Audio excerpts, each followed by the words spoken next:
Bienvenue sur Saga Ancestrale. Installez-vous confortablement, fermez les yeux et laissez-vous emporter par la légende. Si cette histoire apaise votre esprit, n'hésitez pas à vous abonner et à laisser un like. N'oubliez pas la cloche pour ne rater aucune vidéo. La légende du jour est les gardiens d'Agartha. C'est parti. La nuit étendait son manteau bleu-noir sur les contreforts himalayens, étouffant jusqu'aux rumeurs du vent. Dans cette obscurité dense, la montagne semblait plus que jamais un bastion, une sentinelle muette dressée entre deux mondes.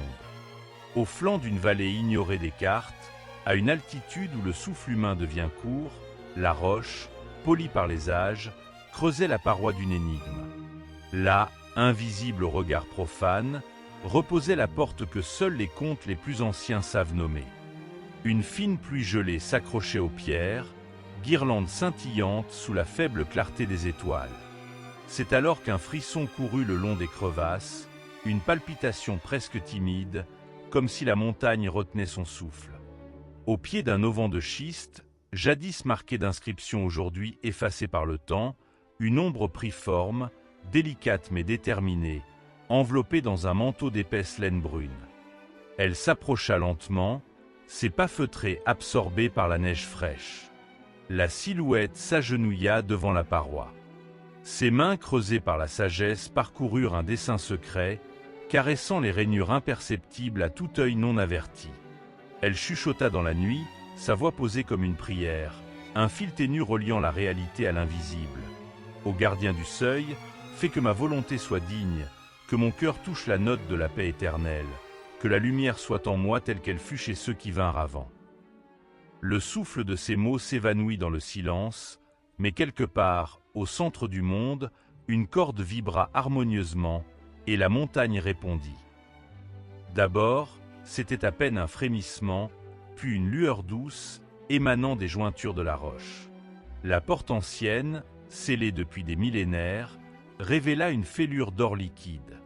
La lumière s'étira, se répandit en traînées évanescentes, dessinant dans l'ombre la silhouette d'un arc immense. Un parfum rare emplit l'air, mélange de santal, de myrrhe et d'un autre arôme indéfinissable, pure vibration au seuil du tangible. La brume dorée commença d'affluer, ondulant comme un voile vivant, brouillant la frontière entre dehors et dedans. Dans ce talot éthéré, le visage de l'initié, car il s'agissait d'une femme, maigre et dans la maturité de l'âge, s'éclaira d'un sourire intérieur. Elle se pencha vers la lumière comme on s'incline vers un feu sacré et, sans une hésitation, franchit lentement le seuil. Sous la plante de ses pieds, la roche était tiède, comme si elle gardait la chaleur d'un soleil secret. Elle sentit la brume dorée effleurer sa peau, traversant d'abord l'étoffe, puis les pores, puis l'âme même.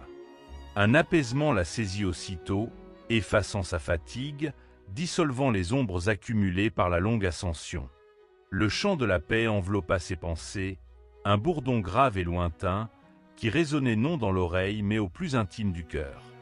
Ses peurs, ses doutes, même l'idée du doute, tout se fondit dans cette profondeur vibrante. Devant elle, le couloir souterrain serpentait vers le centre du mont, creusé dans une roche polie à tel point qu'elle reflétait la lueur de la brume. Les murs étaient ornés, mais les motifs changeaient subtilement, épousant les émotions et les pensées qui traversaient son esprit. Par endroits, des entrelacs évoquaient la mer, ailleurs, un lever de soleil, ailleurs encore, une silhouette humaine dans une posture de méditation parfaite. Les fresques, animées doucement par la lumière diffuse, semblaient éternellement vivantes. À chacun de ses pas, la brume s'écartait respectueusement et se refermait derrière elle, comme une flamme qui sue la mèche. Le silence était total, mais il avait une densité nouvelle. Chaque inspiration emplissait ses poumons d'un air plus riche, plus vibrant, saturé de cette paix qui diluait le temps. Elle sentit que, hors de ce passage, le monde continuait de tourner, indifférent, mais ici, les lois étaient différentes. La chronologie ordinaire n'avait plus de prise. De temps à autre, un vol de lucioles dorées s'élançait en spirale autour d'elle, dessinant dans l'air des calligraphies mouvantes, comme pour l'accompagner. Elle se laissa guider, confiante, réceptive à la subtile guidance du lieu. Bientôt, le couloir s'évasait en un vestibule immense. La voûte, haute de plusieurs mètres, était tapissée d'un cristal translucide. Des reflets opalins dansaient, miroitant l'infini de la lumière. Là, au centre, reposait une eau profonde, un bassin à la surface parfaitement lisse, dans laquelle se reflétait une étoile étrangère à la nuit du dehors. Elle s'approcha, s'agenouilla au bord, et vit son propre visage changer, apaisé, lumineux, portant sur les traits le témoignage du voyage intérieur déjà entamé. À cet instant, une voix résonna, douce, ni masculine ni féminine, plus ancienne que la mémoire humaine. Elle ne provenait pas d'un lieu précis, mais s'inscrivait dans la colonne d'air elle-même. Qui franchit le seuil de Shambhala porte la sagesse des mondes oubliés. Sais-tu pourquoi tu entres ? Elle ferma les yeux, laissant son cœur répondre. Des images affluèrent, la chute d'Atlantide, les villes englouties dans le tumulte des océans, la sagesse enfouie sous la peur, la chance fragile d'un nouveau matin. Une vague de tendresse la submergea, et dans un souffle, elle murmura « Je viens chercher la lumière que j'ai oubliée pour la rapporter au mien. » Autour du bassin, la lumière se fit plus vive, mais n'aveugla pas. Une onde de chaleur nacrée pulsa dans le vestibule, se propageant en elle. La force de ce lieu sacré ne se manifestait pas par la domination ou la grandeur, mais par la douceur d'une paix qui ne connaît ni temps ni frontières. Dans la profondeur, elle ressentait la présence bienveillante d'innombrables âmes, conscientes, reliées à l'unisson. Le bassin vibra, émettant des ondes lumineuses qui formaient à présent, sur sa surface, des mandalas changeants, spirales, cercles, étoiles à 12 branches, dessinant la symphonie des origines. Elle tendit la main et, sans l'effleurer vraiment, sentit la fraîcheur de l'eau. Là, une mémoire la saisit, sans mots, sans visage précis, celle d'une enfance quand la lumière baignait chaque chose et que rien n'était séparé. La voix reprit, douce et lointaine. Ici, ne peuvent entrer que ceux dont la note intérieure a été accordée par la souffrance acceptée, par le service sans retour, par le désir de guérir et non de conquérir. Elle comprenait, la porte de Shambhala ne s'ouvrait pas à la force, ni au hasard, mais à la pureté d'intention. Ceux qui étaient venus, jadis, quand les cataclysmes engloutirent la surface, avaient apporté un fragment de lumière, mémoire de l'Atlantide, de la Lémurie, refuge vivant porté de génération en génération. Le bassin lui montra alors des images. L'exode d'être vêtu de bleu et d'or, portant des cristaux, guidant des enfants et des femmes, chantant dans une langue aussi fluide que l'eau. On les voyait franchir montagnes et déserts, traverser sans crainte les ténèbres profondes, poursuivis par la fureur des éléments. S'ils avaient survécu, c'est grâce à un pacte silencieux, celui de bâtir un monde intérieur où la paix serait invulnérable à toutes les guerres du dehors. La brume dorée s'épaissit autour d'elle, l'enveloppant d'une douce chaleur, comme l'étreinte d'un vieux parent retrouvé. Ses souvenirs affluaient, portés par le courant du lieu. Journée à marcher, à chercher, à méditer, à abandonner l'attente du miracle pour simplement ouvrir la porte de son propre cœur. Elle comprenait maintenant. C'était cette transformation silencieuse qu'exigeait le seuil. Un dépouillement qui laissait seulement ce qui pouvait résonner au chant du monde souterrain. Alors, le cristal de la voûte s'illumina plus fort. Des fragments de lumière se déposèrent, lentement, sur elle, comme une bénédiction. Elle sentit, à cet instant, tout le poids mais aussi toute la douceur de ce qu'elle portait. Les lointains ancêtres semblaient murmurer, non dans une langue articulée, mais en notes, en images, en sentiments. « Nous sommes là, tu es chez toi ». À genoux au bord du bassin, elle demeura longtemps immobile, envahie d'une gratitude immense. Aucun mot n'était assez vaste pour rendre hommage à ce qu'elle touchait.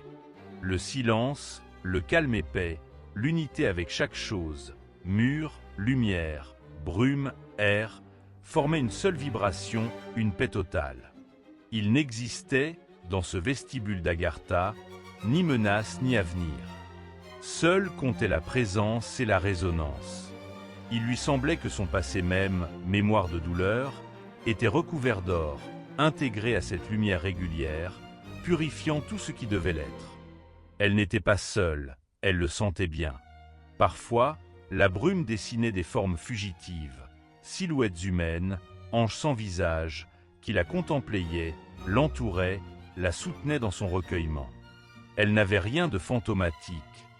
C'étaient des présences aussi réelles que les pierres autour d'elle.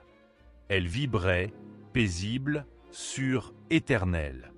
Parfois, un doux rire enfantin résonnait, comme une mémoire de la joie primordiale, celle qu'aucune épreuve n'a jamais pu éteindre, seulement recouvrir d'un voile d'oubli. Il fallait un certain courage pour rester ainsi, dans l'ouverture du cœur, car c'est là que surgissent aussi les dernières résistances. Elle sentit, subrepticement, monter en elle une inquiétude. Et si elle n'était pas digne, si elle ne pouvait apporter ce qu'elle était venue chercher, mais la brume dorée, attentive, caressant le bord de son front, dissipa les dernières traces d'anxiété. Ici, la vérité relevait de l'évidence sereine, et la confiance se déposait comme une pluie tiède sur une terre assoiffée. Une fois encore, elle leva les yeux vers la voûte. Ils avancent en silence, aspirant la fraîcheur rassurante du souterrain. Autour d'eux, les galeries s'étendent, immenses et secrètes, telles des artères vitales, bruissant d'une vie propre et inexplorée. Sous leurs pieds se tend un sol souple, presque végétal, à mi-chemin entre la mousse et la roche. Chaque pas courbe l'espace et semble dessiner une onde tremblante, absorbée par les murs qui palpitent doucement.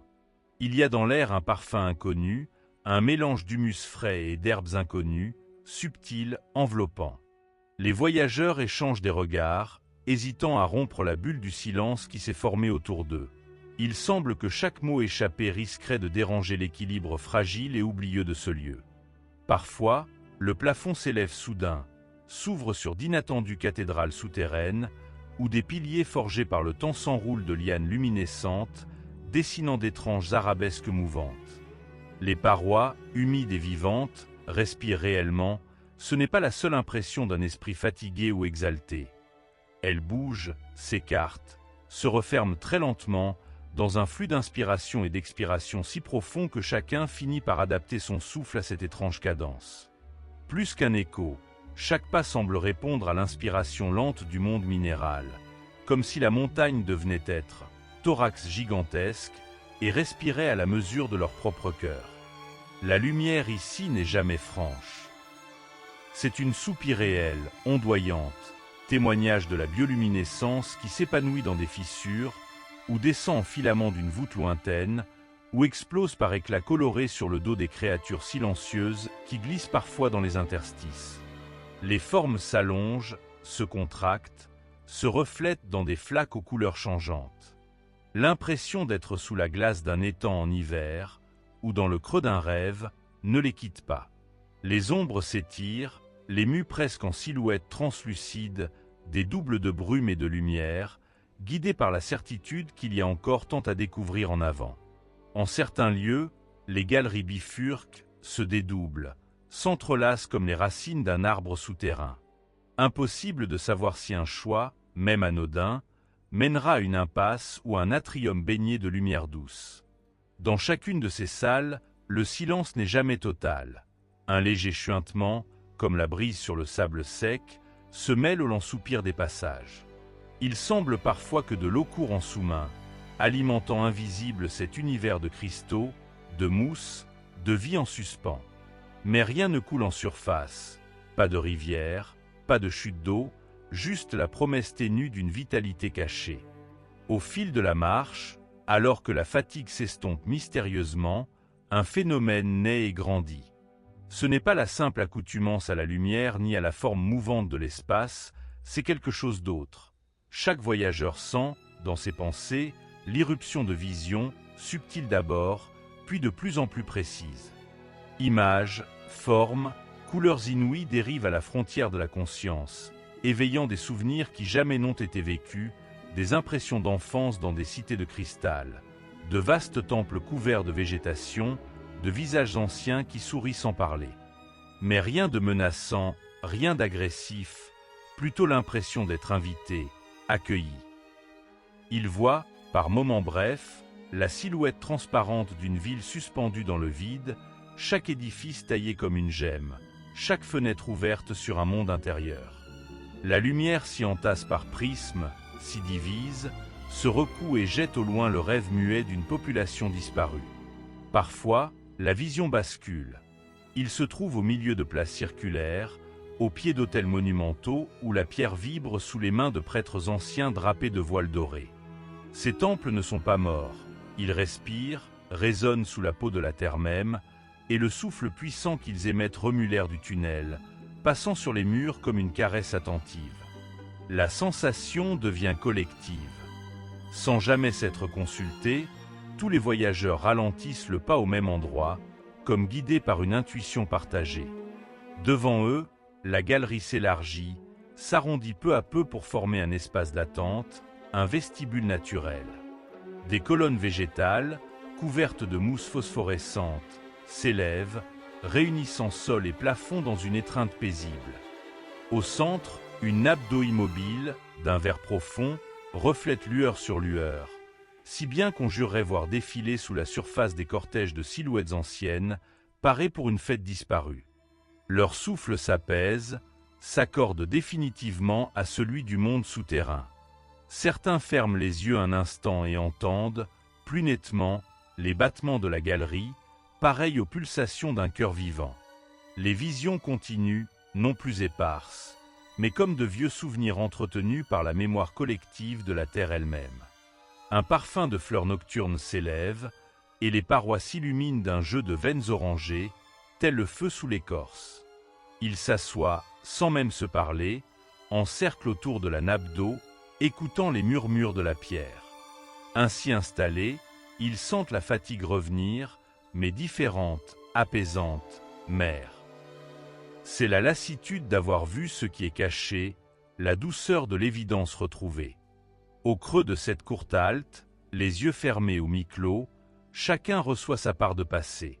Les visages des anciens s'approchent, effleurent les pensées sans dire un mot, déposant une sorte de bénédiction silencieuse.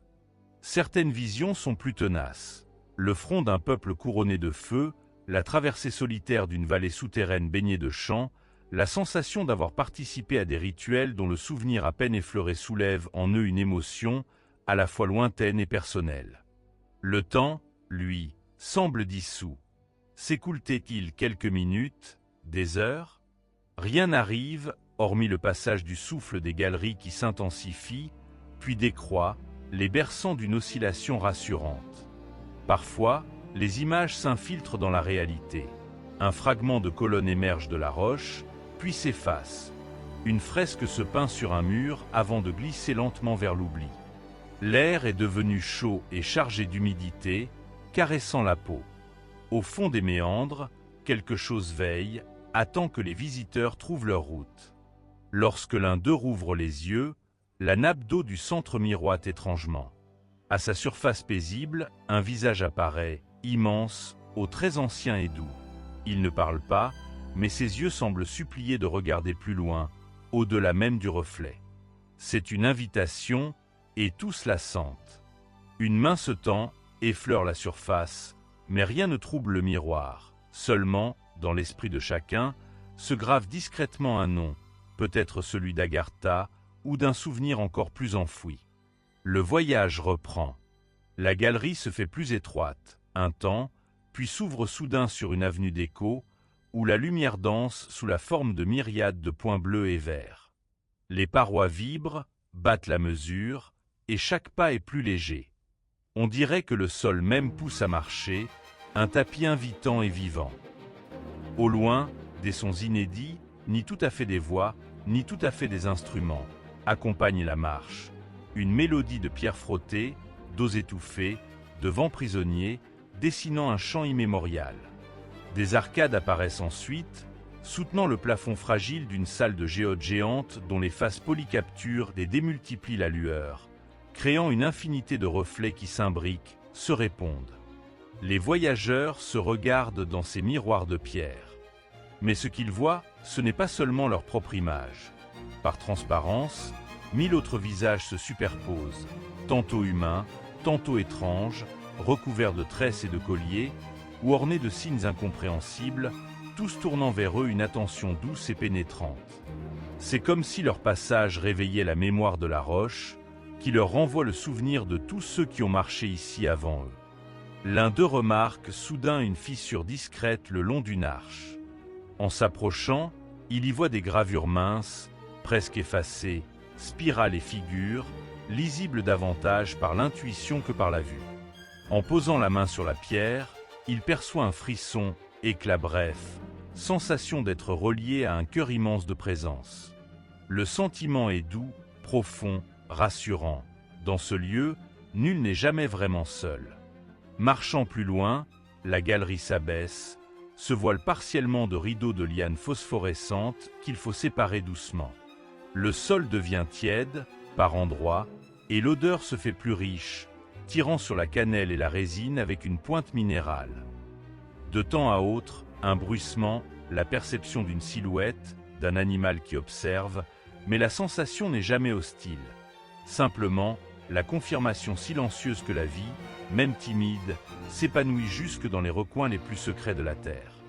Puis, soudain, le tunnel s'interrompt devant un mur d'obsidienne polie, grande dalle noire d'où s'échappent des reflets indigos.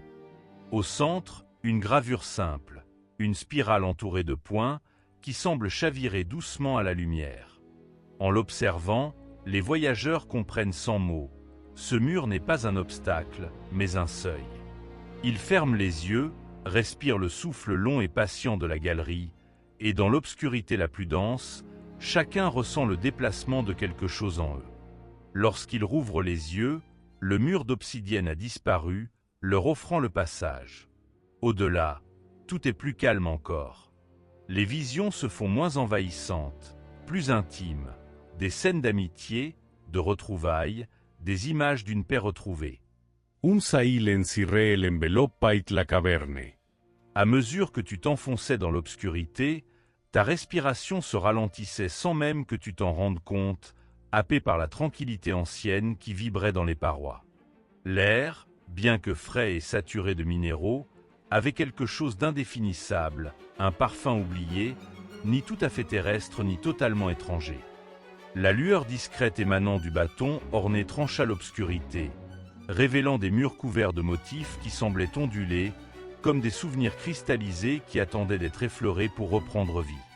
Entre les veines de quartz et les filaments bleu pâle, tu percevais la pulsation d'un sentier, tracé par les générations passées, à travers les âges. Ce n'est qu'au détour d'un couloir coudé, là où la roche ploie doucement sous le poids du temps, que tu compris que tu n'étais plus seul. Un souffle à peine perceptible effleura le lobe de ton oreille, frôlant ta nuque d'une caresse étrange, à la fois chaude et glacée. Tu t'immobilisas, ton instinct s'éveillant, mais rien dans l'ombre ne bougea. Pourtant, tu sentais, tout autour, la présence d'êtres qui n'attendent ni invitation ni salutation. C'était comme si la caverne elle-même t'observait, non pour te juger, mais comme un immense œil de conscience, attentif et patient, prenant note de la moindre vibration de ton essence. Puis, ils apparurent. Tu n'aurais su dire d'où venaient les gardiens. Leur apparition semblait moins résulter d'une marche ou d'une matérialisation que d'un dévoilement, comme si, à l'intérieur du silence, la vérité brusquement se révélait. Mi-éthérique, mi-humain, ils flottaient à la lisière entre la densité de la matière et la fluidité de la lumière. Leur silhouette était vaporeuse, transparente par endroits, mais dotée d'un éclat subtil, une brillance interne comme de la nacre plongée dans l'ombre. La première impression fut celle d'une sagesse paisible, inaltérable, et pourtant intensément présente. Leurs visages étaient multiples, changeants, oscillant de l'un à l'autre comme si chaque gardien portait la mémoire de milliers de générations. Les lignes de leurs traits semblaient sculptées dans une vibration de quartz pur. Leur regard, pourtant, restait immuable. Un éclat profond, une lumière dorée, semblable à celle que l'on imagine briller au noyau incandescent de la Terre. Par moments, en croisant leurs yeux, tu eus la sensation de tomber vers l'intérieur. un vertige délicieux, une impression de pénétrer une caverne encore plus profonde, faite de connaissances et de souvenirs que tu avais perdus ou jamais vraiment possédés. Tout autour de toi, l'air devint plus dense, porteur d'échos murmurés, de voix qui ne parlaient pas par les mots mais par la simple vibration. Tu compris que les gardiens testaient la vérité de ton passage. Rien dans leur attitude n'eût ressemblé à un interrogatoire. Ils ressentaient, lisaient, plongeaient dans la mémoire de ton âme plutôt que dans celle de ton expérience incarnée. Là, dans ce plan subtil où le temps se dissout, la mémoire ne ressemble pas à un journal de bord, mais à un faisceau de sensations, d'intentions, de décisions primordiales. À chaque respiration, tu percevais qu'ils effleuraient les racines de ton être, caressant les fibres les plus anciens de ton vouloir, là où naissaient les serments silencieux. L'un d'eux, d'une stature enveloppée d'un bleu vaporeux, s'approcha. Sa voix, lorsqu'elle vibra dans ton esprit, portait moins un timbre précis que l'harmonie parfaite de son cristallin. Tu ne fis qu'accueillir sa présence, car tu savais, intuitivement, que le langage parlé serait ici inadéquat. Ses paroles, intérieures, éveillèrent d'antiques images en toi. Tu vis des mers où nageaient des cités dorées, des forêts iridescentes, des temples dressés vers les étoiles. Fragments d'Atlantide, soupirs de Lémurie, souvenirs d'un âge où les consciences s'unissaient pour explorer la lumière et le chant des origines. Les gardiens ne demandaient rien, ils invitaient à l'alignement. Ils observaient la congruence de ton désir avec celle de la sagesse profonde, cherchant la relation secrète entre ce que tu avais été, ce que tu étais et ce que tu pourrais devenir. Le silence, empli de leur présence attentive, était comme un miroir. Tu sentis surgir en toi des peurs cachées, crainte d'échouer, d'être indigne de ce passage, peur de voir dévoiler des failles enfouies. Mais à travers leurs yeux, il n'y avait pas de condamnation. Au contraire, la lumière qu'ils irradiaient semblait caresser chaque regret, chaque blessure, comme si toutes les ombres pouvaient être accueillies pour être lentement transformées. Un autre gardien, dont la voix était douce comme la pluie sur des feuilles, se pencha vers toi. Dans ces mots muets résonnait le souvenir de civilisations souterraines, des bibliothèques des profondeurs, des murmures qui avaient traversé l'espace et le temps. Tu perçus un fil ténu reliant leurs esprits au tien, transmettant non pas des instructions, mais des compréhensions. Il ne s'agissait pas de traverser un seuil pour conquérir, mais d'entrer dans la connaissance en déposant l'arrogance, en laissant de côté toute volonté de possession. Ainsi, la mémoire du monde s'ouvrait à ceux qui approchaient avec le cœur nu, déliés des attentes, prêts à renoncer à la lutte pour recevoir le don de l'émerveillement. Dans le silence étrange de l'autre côté, tu sentis naître en toi une paix nouvelle. Tes pas hésitants trouvèrent une force insoupçonnée, non par l'effort mais par l'abandon. Les gardiens s'écartèrent, non pas pour t'ouvrir un chemin matériel, mais pour t'inviter à plonger dans le royaume intérieur, celui où la connaissance n'a pas besoin de mots. Les murs devinrent translucides et tu perçus derrière eux des formes encore plus subtiles, des parchemins éthériques, des filaments de lumière, des courants qui semblaient relier chaque être ayant un jour cherché la sagesse à cette mémoire profonde. Chaque pas vers le centre était comme pénétrer plus avant dans un rêve lucide. Les gardiens ne bougeaient pas à proprement parler. Leur présence enveloppait l'espace et le temps, créant autour de toi une zone où rien n'était certain si ce n'est ta propre sincérité. Tu compris que la frontière entre ton être et le leur s'amenuisait à mesure que tu acceptais d'être contemplé sans masque. Et plus tu t'ouvrais à eux, plus tu ressentais le vertige d'un savoir plus vaste, fait de voix entrelacées, de mémoire collective, de futurs possibles en germination. Tu posas la main sur la pierre lisse du mur pour t'ancrer. Sous tes doigts, la matière vibra doucement. Des images déferlèrent dans ton esprit. Vision d'être en méditation sous des eaux cristallines, enfant jouant dans des jardins souterrains baignés d'un soleil intérieur, anciens instruisant les nouveaux venus sur l'alchimie de la lumière. Le vacarme du monde d'où tu venais te semblait loin, balayé par la pureté implacable de la mémoire atlante et lémurienne. Les gardiens étaient les derniers témoins de cette sagesse. Ils portaient en eux non seulement l'histoire, mais aussi l'intention première, celle qui avait guidé la main créatrice et le rêve de l'évolution. Ici, la mémoire est vivante, ressentis-tu. Ce fut l'une des rares paroles clairement transmises par les gardiens. Tu compris soudain que la connaissance brute ne peut être comprise que lorsqu'elle épouse l'expérience du cœur. La pureté qu'il protège n'est pas stérile, n'est ni une collection d'informations ni un trésor égoïstement gardé. C'est un courant, une vibration, un état d'accueil. Le sentiment de profonde gratitude t'envahit, l'honneur de t'approcher de la mémoire vivante et la responsabilité de ne pas la troubler par l'avidité ou l'ignorance. Les gardiens continuèrent à t'observer, ou plutôt, à t'accompagner dans ta traversée.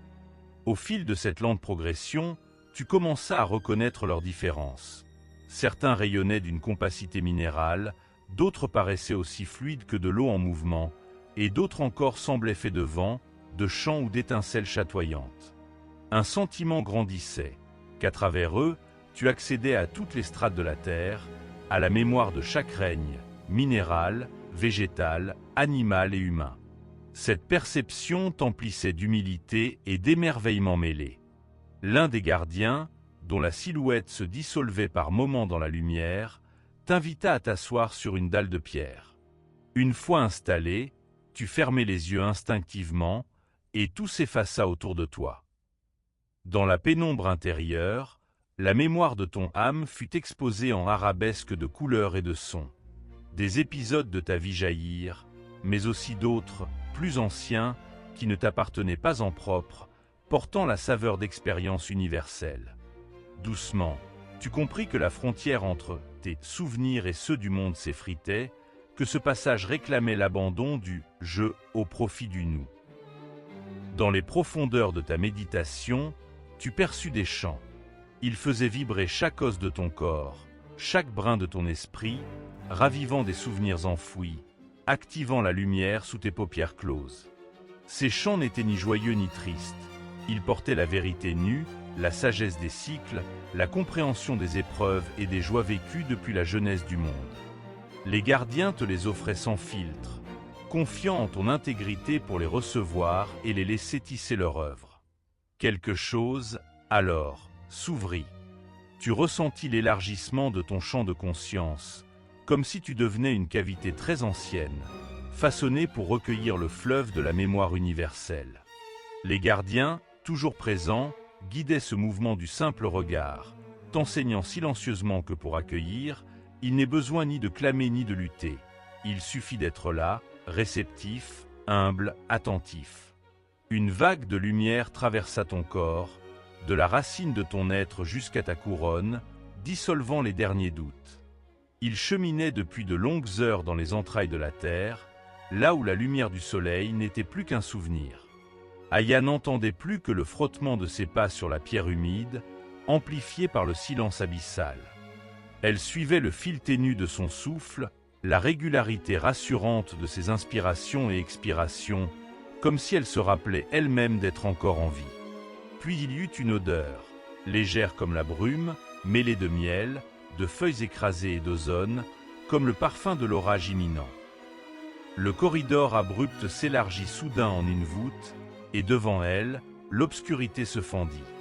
Ce fut d'abord une lueur, diffuse, insaisissable, qui errait le long des arêtes de la roche. Aya crut à un mirage. Le sol semblait s'être effondré à ses pieds pour révéler un gouffre immense tendu sous la cavité.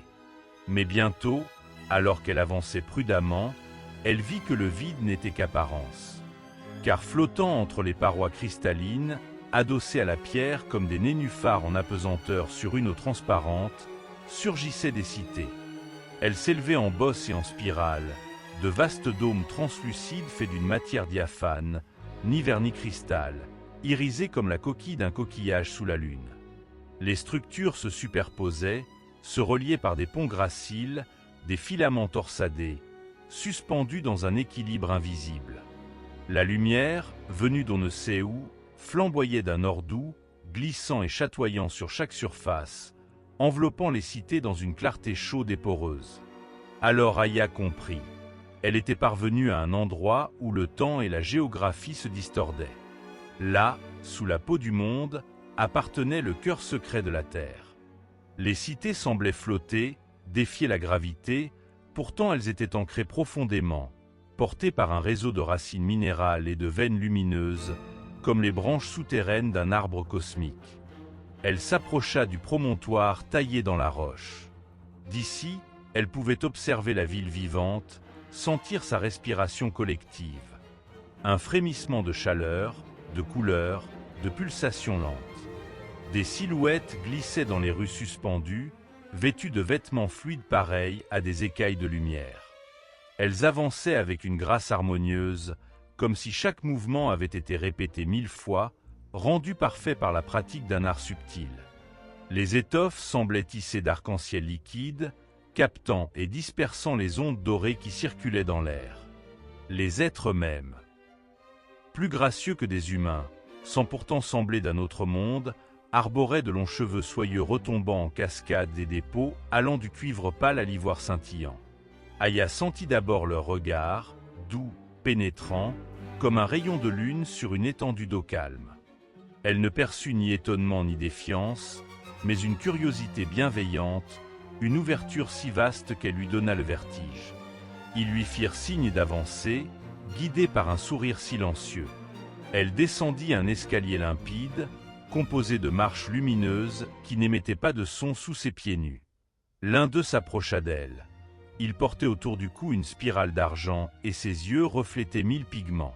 « Bienvenue », souffla-t-il sans bouger les lèvres, mais Aya entendit la phrase comme une pensée se déposant dans son esprit, familière et étrangère à la fois. Tout ici semblait régi par une langue subtile, une communication où les mots n'étaient pas nécessaires, où les idées s'entremêlaient dans le silence. Elle se laissa porter, traversant des passerelles suspendues où des grappes de fruits luminescents pendaient entre des colonnes torsadées. Sous la surface, des jardins irradiaient de chaleur, parsemés de cristaux éclatants, de lianes soyeuses et de fleurs phosphorescentes qui s'entr'ouvraient lorsqu'on les touchait. Des enfants jouaient, poursuivant des sphères lumineuses comme des lucioles géantes. Chaque espace respirait la sérénité. Aucun tumulte, aucune tension, seulement l'harmonie simple de gestes retenus. L'un des habitants vint à ses côtés, dévoilant un plateau de fruits juteux. Aya goûta une baie. Le parfum de la terre, le feu du soleil, la douceur de l'eau s'entremêlèrent en elle dans une caresse sensorielle. Elle eut l'impression que chaque cellule de son corps s'illuminait, alimentée par une énergie douce, une vitalité nouvelle qui la submergea de gratitude paisible. Elle observa, attentive, la vie de la cité. Chacun accomplissait sa tâche dans une joie tranquille, une conscience partagée. Certains façonnaient des objets translucides, d'autres semblaient jouer des instruments inconnus, créant un chant cristallin qui courait le long des arcs et sonnailles naturelles. D'autres encore méditaient, assis en cercle, immobiles mais très présents. Pourtant, tous les gestes, aussi quotidiens qu'ils soient, étaient reliés par un fil invisible, une respiration fédératrice.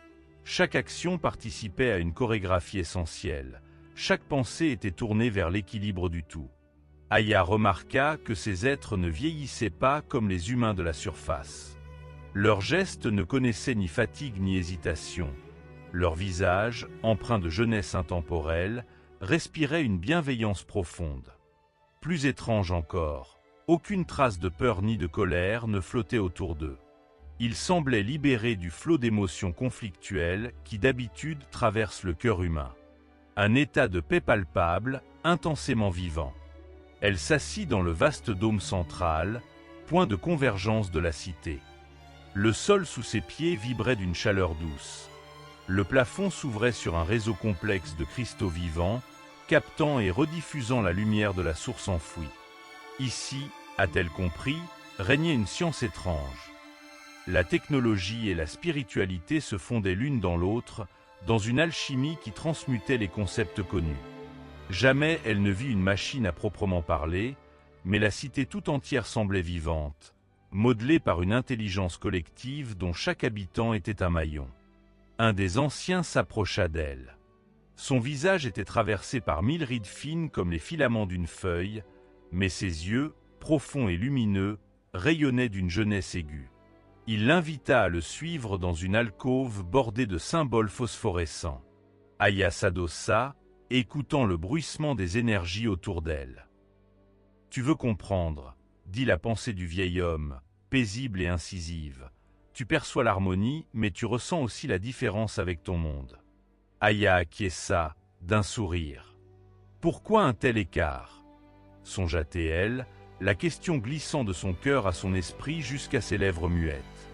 La réponse jaillit, à la manière d'un rêve qu'on se rappelle en s'éveillant. Nous avons appris, dans le creuset du temps, que toute vie est interdépendante. Ici, nous vivons en résonance avec la Terre.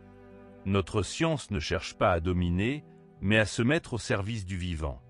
L'énergie qui nourrit la cité ne blesse ni ne prélève, elle accompagne. La connaissance ne s'oppose pas à la spiritualité, elle la prolonge, la fait croître. Nous sommes conscients que chaque pensée crée des conséquences dans la grande trame. Aya sentit le souffle du savoir la frôler, rassurant et enivrant. Elle vit les archives vivantes, des murs d'eau et de lumière, où les souvenirs et les rêves de chaque être de la cité se recomposaient à l'infini.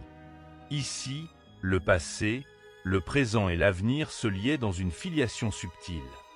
Nul ne possédait ni ne cachait la mémoire. Tous la partageaient, comme on partage le feu au centre du foyer. « Tu vois, » reprit l'ancien, « ici les flèches du temps se calment. La jeunesse n'est pas une lutte, mais un rythme. La vieillesse n'est pas une déchéance, mais une expansion. La cité, expliqua-t-il, s'alimentait grâce à des réseaux souterrains, véritables artères par lesquelles circulait l'énergie vitale de la planète. À chaque battement, la Terre relayait sa force, infusant les habitants d'une vitalité renouvelée, les reliant tous dans le même flux. Pour recevoir cette énergie, il fallait un état d'esprit paisible, une ouverture sincère, une reconnaissance du don offert. Ainsi, ce n'était pas seulement un savoir technique ni une prière, mais la symbiose simple entre science et cœur. La connaissance, ici, ne s'affichait pas dans des livres, mais bruissait dans l'air, s'inscrivait dans les regards et dans la façon dont on touchait la lumière pour la transformer en nourriture, en musique, en chaleur.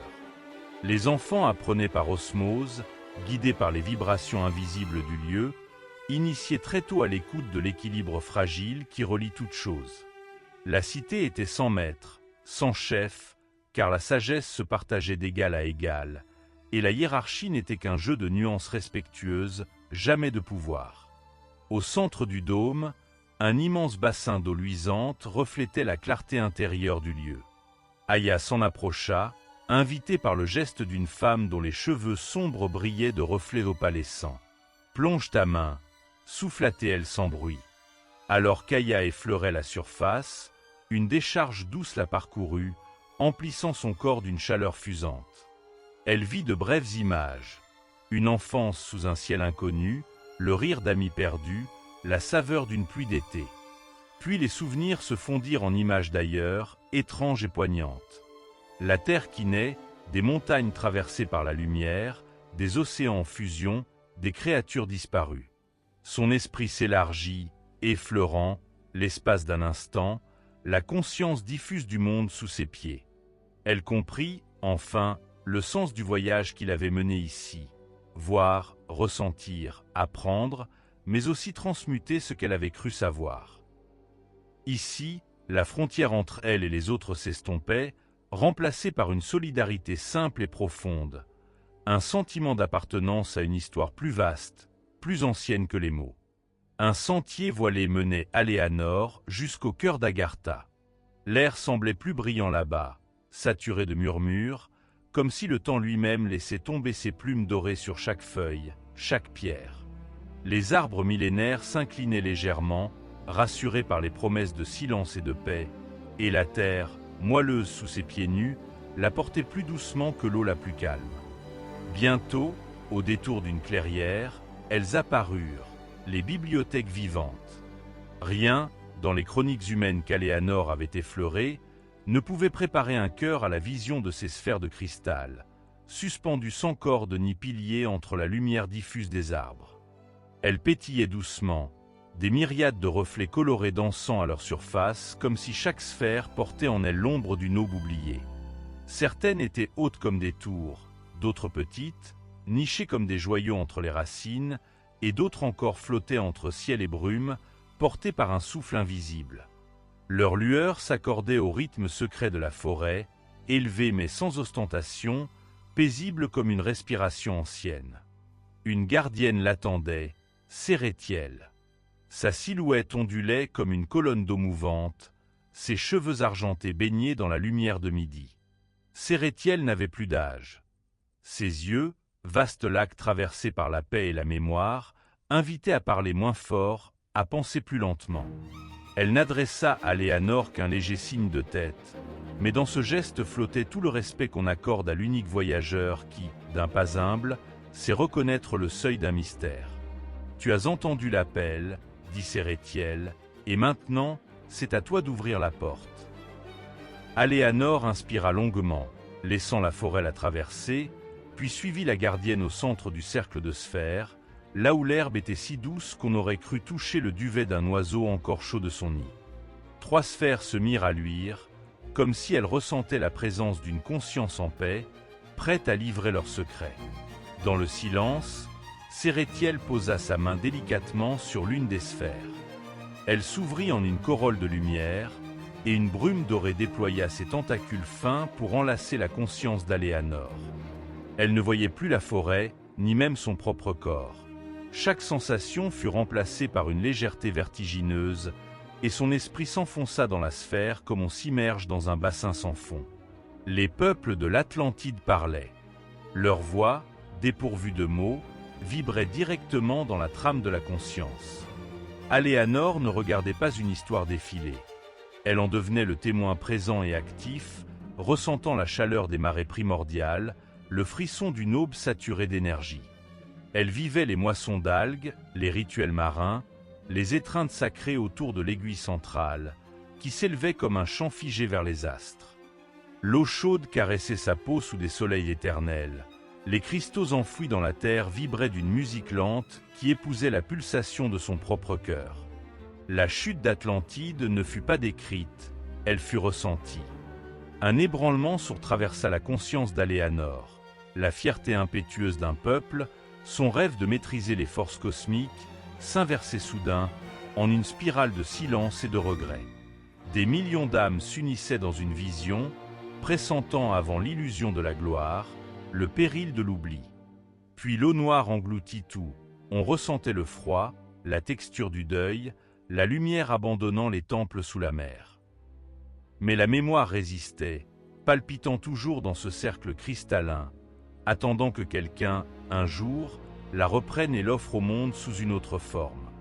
La sphère se retira, doucement, et la conscience d'Aléanor émergea, encore tremblante, dans la lumière du sous-bois. Sérétiel attendait, sereine, comme si des siècles coulaient à ses pieds. Avant qu'elle ne puisse parler, la gardienne tourna la paume vers une nouvelle sphère, qui, cette fois, s'illumina d'un bleu profond, presque nocturne. Aléanor sentit sa pensée aspirer, portée par une spirale ascendante. Elle devint la brise sur une île immense, Lémurie la primordiale. Tout était lenteur ici, silence et force tranquille. Les êtres lémuriens n'étaient pas faits de matière lourde, mais de filaments d'énergie que la forêt elle-même semblait caresser. L'un d'eux, immense et translucide, venait à elle, un guide. Il lui faisait ressentir la symphonie de leur civilisation, en résonance avec la vibration secrète de la planète. Les arbres, plus anciens que la mémoire du monde, transmettaient à la sève leur histoire. Les pierres, avant de devenir poussière, chuchotaient leurs rêves dans le sommeil des montagnes. La Lémurie avait donné naissance à la patience du vivant, au cycle lent, au respect des flux invisibles. Le cœur d'Aléanor battit au rythme des marées lunaires, des migrations sans raison, des chants aux étoiles. Peu à peu, la perception d'une séparation s'effaça. Elle n'était plus un simple témoin, mais une onde dans l'océan du souvenir, en équilibre avec le tout. Elle devina, filtrée par la mémoire du cristal, l'évanescence de cette civilisation, un effritement sans violence. La lémurie ne disparut pas, elle s'endormit dans les souches, s'incarna dans la myriade d'espèces nouvelles, dispersant ses graines dans le rêve collectif du monde. Lorsqu'elle émergea de cette deuxième immersion, ses joues étaient baignées de rosée. Une paix profonde, mélangée à une nostalgie sans poids, ancrée dans sa poitrine. Les sphères n'étaient pas seulement des annales.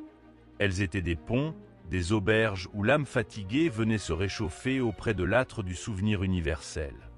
La gardienne s'écarta et laissa Aléanor s'approcher doucement d'une troisième sphère, la plus petite. Celle-ci brillait comme une goutte d'ambre posée sur l'herbe. Aléanor posa sa main sur sa surface tiède. Cette fois, la lumière ne fut pas tournoyante et tumultueuse, mais fine, presque timide. Elle la guida non pas vers un âge oublié, mais vers l'intérieur d'elle-même. Elle vit son propre fil, ténu, changé par le passage en ces lieux. Elle revoit la petite Aléanor, ses peurs, ses rêves mornés et ses espoirs tenaces, puis la femme d'aujourd'hui, traversée par ses mémoires venues d'ailleurs. La sphère ne narrait plus, elle écoutait. Aléanor y plaça, maladroitement d'abord, puis avec une confiance croissante, les bribes de ses souvenirs, l'odeur de la pluie sur le toit de sa cabane d'enfance, l'étreinte hésitante de sa mère, la douleur soudaine d'un hiver solitaire. Alors, il y eut une réaction inattendue. La sphère s'éclaira d'un éclat nouveau, vibrant de la couleur des souvenirs humains. Les mémoires individuelles et universelles se mêlèrent en spirale fugitive. Atlantide, Lémurie, puis la plainte douce amère des civilisations oubliées avant le temps même, celles dont personne n'a même exigé le nom, mais dont chaque pierre, chaque racine conserve une trace obscure. Aléanor sentit, dans la musique fragile de la sphère, que le geste de déposer son histoire était aussi précieux que de la recevoir. Agartha accueillait ces fragments de tendresse et de douleur comme s'ils étaient des joyaux rares, tissant, avec une lenteur infinie, la trame commune de toutes les existences. Sérétiel s'approcha alors, la voix plus basse encore que le souffle des arbres. Chaque vie qui s'avance ici donne le pas à toutes les autres. Rien n'est enfermé, tout circule, tout s'entrelace, tel un fleuve qui ne tarit jamais. Aléanor sentit, en elle, la présence invisible de ceux venus avant elle. Leur marque n'était pas faite de mots ni même d'images, mais d'échos paisibles, la chaleur d'une main posée sur l'épaule, la remontée du courage dans les jours sombres, la foi indéfectible dans la lumière. Les sphères, majestueuses et attentives, pulsaient à l'unisson, recueillant chaque particule de mémoire comme une goutte de rosée recueille le soleil du matin. Il lui sembla alors que le sol lui-même respirait. Les végétaux qui tapissaient la clairière vibraient doucement, donnant naissance à un cœur muet. Tout ici était mémoire, mais pas une mémoire froide ou pressée. Une mémoire vivante, accueillante, comme une mer tiède qui ne juge jamais la forme des barques venues y aborder. Le vent, dans la cime des arbres, murmurait des lambeaux de récits oubliés, ajoutant encore à la sensation que nulle histoire n'était résolument terminée tant qu'elle trouvait oreille et cœur pour l'accueillir. Sérétiel invita Aléanor à s'asseoir, au centre de la clairière, entourée des sphères toujours flottantes. « Ferme les yeux, dit-elle. Laisse venir la mémoire. Elle va t'emporter. Tu seras pour quelques instants celle qui relie les fils épars du monde. » Aléanor se leva dans l'herbe, couvrit ses genoux avec ses bras, puis obéit. L'obscurité derrière ses paupières fut d'abord calme, puis s'embrasa comme un foyer soudain dans la nuit. Les souvenirs d'autrui vinrent à elle comme des papillons, la caresse d'un premier amour sur les bancs de pierre d'un port antique, la peur d'un feu de forêt dans les montagnes du sud, la patience d'un grand-père élevant une flamme dans une caverne de glace. Des fragments si nets, si denses, qu'ils portaient parfois l'amertume d'une larme, l'éclat bref d'un rire ou la force silencieuse de l'abnégation. Peu à peu, elle comprit que nul n'était propriétaire de rien. Chaque vie traversait une infinité de fibres, touchant ça et là celle des ancêtres atlantes, des rêveurs lémuriens, des enfants muets d'Agartha. Parmi les dédales de racines perlées de lumière et les tapis d'herbes soyeuses baignés d'or tendre, il est, dans les profondeurs d'Agartha, une lignée rare et secrète d'âmes éveillées, les porteurs du feu intérieur. Ceux-là, dotés d'un éclat dans la poitrine que même la nuit la plus compacte ne peut ternir, arpentent la cité silencieuse en gardiens patients et discrets de la flamme secrète. Ils ne sont ni plus sages ni plus puissants que le reste du peuple souterrain, mais ils flottent autour d'eux, dans leur simple présence, quelque chose d'indéfinissable. Une chaleur ancienne, pareille à un sourire silencieux qui ferait vibrer la roche jusqu'à son cœur. Les anciens racontent que la source, dans son élan premier, a laissé dans chaque être une étincelle de son propre feu. Au commencement des âges, cette flamme brûlait au grand jour, douce, stable, et si vaste que nulle obscurité ne lui résistait. Mais à mesure que les siècles passèrent et que le monde de la surface s'alourdit de tumulte, la flamme s'endormit, recouverte par les brouillards des désirs, du vacarme, de l'oubli. Elle devint à peine un souvenir, sinon un secret confié au couloir souterrain d'Agartha. Isabelle avait toujours su qu'il existait, quelque part, une lumière cachée, une énergie vibrante plus profonde que la simple vivacité du sang ou la chaleur du souffle. Parfois, dans ses jeux d'enfant, elle la percevait, fragile, comme une braise sous la cendre. Un calme unique, une sensation de paix s'écoulant dans ses veines. Mais ce n'est qu'en rencontrant le premier des porteurs qu'elle en vit l'incandescence. Cela advint un soir où la cité murmurait de lassitude après une longue célébration. Fatiguée, Isabelle chercha refuge dans le bosquet des mousses argentées, là où le souffle du grand arbre-mère donnait à l'air une vibrance particulière. Assise au pied d'un tronc habité de minuscules lucioles, elle sentit soudain la venue d'un autre. Aucun bruit, pourtant, sinon celui de son propre cœur. L'homme s'approcha, s'assit en tailleur sans un mot, et demeura là quelques instants, les yeux fermés, les paumes ouvertes sur les genoux. Isabelle, intriguée, n'osa ni parler ni fuir. Il n'avait rien d'étrange sinon une présence enveloppante, une chaleur diffuse, et puis une lueur douce et réelle, chassant l'ombre de sa tunique à l'endroit de son cœur. « Pourquoi brille-t-il ainsi en vous » demanda-t-elle à voix basse, incapable de résister à la curiosité.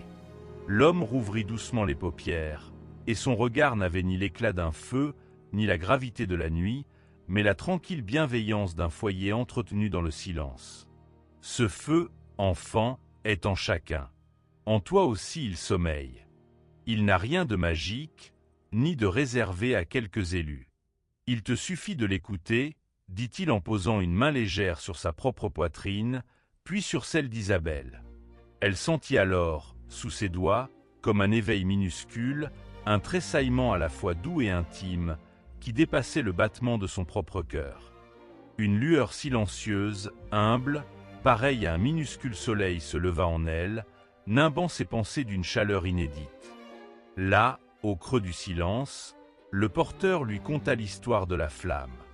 Que ce brasier intérieur n'était pas destiné à consumer le monde, mais apaiser ceux qui, à force de vouloir tout illuminer au dehors, en oublient d'habiter la nuit en dedans. Il lui expliqua que la première leçon des porteurs du feu n'était pas la recherche du bruit, ni la conquête de l'obscurité, mais l'accueil du silence. Qu'il fallait apprendre à demeurer dans la tranquillité, à observer la vague des émotions sans jamais s'y noyer, à respirer amplement, à sentir le pouls du monde battre d'abord sous sa propre main. « Écoute le silence », lui soufflait-il, « laisse la résonance t'enseigner. » Et, dans la lumière discrète, il l'entraîna à fermer les yeux, à laisser couler le flux de la vie dans sa poitrine, jusqu'à ce que l'attention, patiemment, ranime la flamme assoupie. La soirée passa ainsi, suspendue entre la tiédeur du cœur et le calme de la forêt souterraine. Quand Isabelle rouvrit les yeux, il semblait que le monde avait changé d'axe. Tout respirait plus amplement, même la roche semblait vivante, teintée de reflets dorés. Les jours suivants, elle observa autour d'elle ceux qu'on appelait les porteurs du feu intérieur. On les reconnaissait à une qualité de présence tout autant qu'à leur calme inébranlable. Ils étaient jardiniers, guérisseurs, passeurs d'histoire ou tout simplement conteurs de silence. Leur maison semblait tournée vers l'intérieur, baignée de lumière douce, ouverte sur d'épais coussins de mousse et de pierres tièdes. Parfois, à l'aube, ils se rassemblaient en cercles entrelacés, méditant dans le silence ou chantant de leur voix profonde des accords vibrants. Leur chant, bien plus que de simples notes, faisait trembler l'air de résonances subtiles, allumant dans le cœur de chaque auditeur des pépites de lumière. Un matin, Isabelle rencontra Naïl, une porteuse âgée, dont la peau brune semblait incrustée de veines dorées.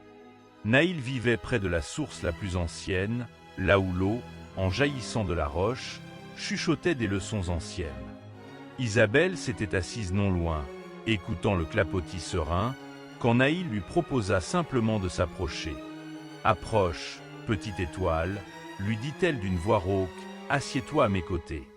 Ici, la source parle à la flamme, si tu veux bien l'entendre. » Ensemble, elles écoutèrent.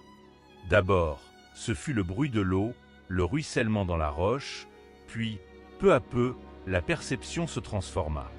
Isabelle sentait le son vibrer dans sa poitrine, comme si les ondes de l'eau éveillaient une corde secrète, enfouie depuis toujours. Naïl posa une main légère sur l'épaule de la jeune fille. Le feu intérieur, tu vois, il ne se nourrit ni d'ambition ni de conquête. Il grandit dans le creuset du silence où tu apprends à t'observer sans te juger, à aimer ce qui s'anime comme ce qui se tait en toi. On ne l'attise pas par le bruit, on l'allume par la présence. Isabelle écoutait, fascinée, le flot des paroles, mais surtout ce qui, entre les mots, faisait vibrer une vérité plus grande que le simple discours. Naïl lui raconta que, jadis, la surface aussi possédait des porteurs. Mais là-haut, la lumière était devenue un spectacle, quelque chose que l'on voulait projeter, exploiter, maîtriser, sans plus jamais seulement la ressentir ou la partager. Le tumulte avait submergé l'écoute, et la flamme s'était assoupie sous les couches de peur, de désir sans fond, d'oubli. Mais à Agartha, disait Naïl, la source veille. Sa chaleur nourrit, relie et rappelle que nul n'est jamais vraiment séparé de la lumière, pour peu qu'il s'autorise à faire taire un instant le tumulte afin de revenir sous la surface, là où palpite la trame de l'être. Au fil des jours, Isabelle s'initia à d'autres pratiques auprès des porteurs. Ici, ce n'étaient pas des rituels flamboyants, mais la lenteur, la délicatesse de chaque geste. Il l'invitait à poser la main sur la mousse fraîche, à respirer sans hâte, à goûter chaque silence entre deux battements de cœur. Il disait « Observe comme le silence n'est jamais vide, mais peuplé d'orages apaisés, de souvenirs en dormance, de graines prêtes à germer. » À l'abri du bruit, la vraie lumière, disait-il, ne cherche pas à soumettre l'ombre mais à lui servir de maison. Un soir de pleine lune souterraine, quand le grand lac s'illuminait de reflets laiteux, ils rassemblèrent leur cercle dans la grande caverne. Isabelle fut invitée à se joindre à la ronde. Les porteurs prenaient place lentement, chacun selon un rythme qui lui était propre, sans chef ni discours. Il n'y avait que la pulsation commune, parfois un simple chant, parfois rien que l'échange silencieux d'un souffle partagé. La chaleur, à mesure, grandissait dans l'air, non comme un feu qu'on aurait allumé, mais comme une étoile souterraine qu'on aurait retrouvée. Isabelle sentit alors, pour la première fois, non pas la faiblesse ou la petitesse de la flamme, mais sa nature infiniment contagieuse. Une seule braise pouvait rallumer 1000 feux alentour, et tout ensemble composait une clarté qui n'aveuglait pas, mais révélait ce qui, dans l'ombre, attendait d'exister. Ce n'est qu'alors qu'elle comprit ce que les porteurs murmuraient. On n'enseigne pas le feu, on le rappelle à la mémoire. Car le feu intérieur n'est jamais un don tombé du ciel, mais une souvenance, le retour à soi de ce que nul n'a jamais vraiment perdu. Chaque respiration, chaque instant de silence, chaque écoute attentive devient alors une invitation à rouvrir l'espace, à rallumer la lumière. Dans les jours qui suivirent, la présence d'Isabelle sembla se transformer. Ses gestes étaient plus amples, ses mots, quand elle parlait, paraissaient moins pressés, comme s'ils venaient de plus loin, de plus profond. Parfois, elle croisait d'autres habitants, enfants, vieillards ou voyageurs de passage, et dans leur simple rencontre, quelque chose passait, comme une douceur contagieuse. Certains disaient sentir autour d'elle comme un parfum de lumière, subtil, sans éclat mais plus réconfortant qu'un rayon de soleil. La vie à Agartha n'était jamais dénuée de heurts ou de tristesse. Parfois, le peuple souterrain traversait des moments où la peur, le doute ou la peine obscurcissaient même les plus clairs des aubes. Mais là aussi, les porteurs du feu intérieur ne dispensaient ni conseils ni remèdes, seulement leur présence silencieuse, entière, patiente.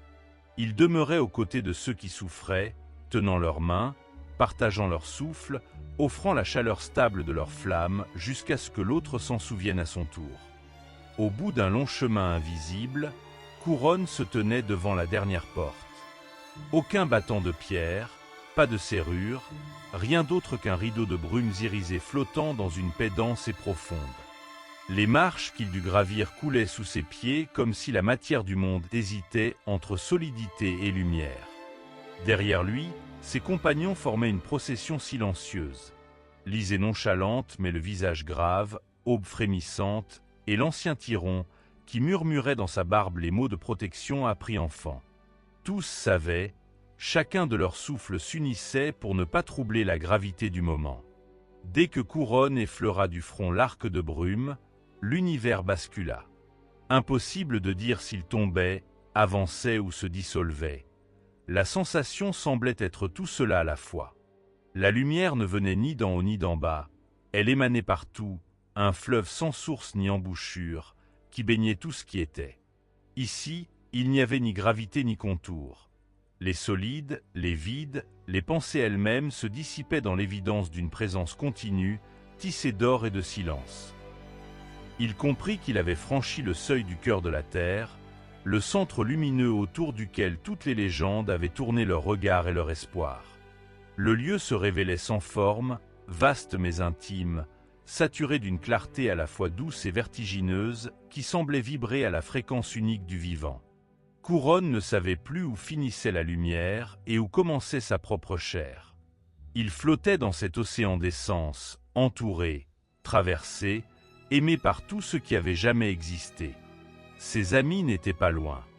Il devinait la silhouette diaphane de l'Isée, la douce chaleur d'aube, la lumière bleue, rare et profonde, qui entourait Tyron. Pourtant, ici, leur séparation semblait superficielle, comme des rideaux perspectifs dans un théâtre oublié. Tantôt il les sentait à côté, tantôt en lui-même, et parfois, cela n'avait plus aucune importance. Un homme apparut devant lui, ou du moins c'est ainsi que Couronne perçut sa présence. Impossible de dire s'il avait un visage. Sa forme semblait changer au gré du rythme de la lumière. Une voix, douce comme la pluie sur la mousse, murmure « Bienvenue ». Couronne n'osa pas répondre d'abord. Toutes ses peurs, tous ses vœux silencieux, semblaient avoir déjà trouvé réponse dans ce simple mot. Comme une mélodie qui, avant même sa coda, a déjà apaisé le cœur de l'auditeur. Nous venons chercher, balbutia Théil à mi-voix, cherchant encore ses repères, l'équilibre du royaume. Les mondes glissent hors de leur orbite, le tissu se déchire. La lumière rit paisiblement, un frémissement infime dans la trame de l'être. Oui, nous sentons le trouble. Mais souviens-toi, équilibre n'est pas immobilité.